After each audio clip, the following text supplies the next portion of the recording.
आपल्याला प्रत्येकाला एकमेकाचे स्वभाव, एकमेकाचे मतं ही माहिती आहे. त्याच्यावर आज अजित पवारला भेटावं का नाही, त्याचा मूड आहे का नाही, ती ज्याने चळवळलं चांगलं कळलं. पूर्वी काकाला चांगलं कळलं, स्वातीला कळलं, रोहनताई कळलं. गमतीचा भाग जाऊ द्या. आता तुम्हाला कळते का मागचा अजित पवार आता चाललं तर म्हणलंय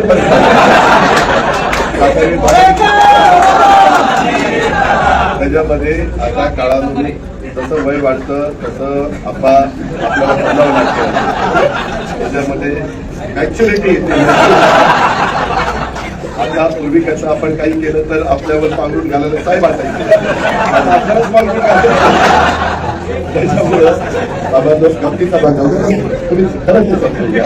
आपल्याला नवीन तरुणांना, तरुणींना, युवतींना ह्या सगळ्यांना बरोबर घ्यायचं आहे. त्यावेळेस उमेदवारी देताना पण आपण काही नवे चेहरे देण्याचा प्रयत्न करू. तुम्ही म्हणजे कॉर्पोरेशन पण सगळीकडे अजूनही काही सहकारी पक्षामध्ये येत आहेत. आपले सदानंद शेट्टी आणि ते सगळं ग्रुप पण येणार आहे. त्यांना सुभाष आणि सुनील आपल्याला वेगळा वेळ द्यायचा आहे. बाकीच्या पण इतर सहकारी बरेच जण आहेत. त्या पद्धतीनं माझा प्रयत्न चाललाय. ग्रामीण भागामध्ये पण अजून काही माझ्या बरोबर येणार आहेत.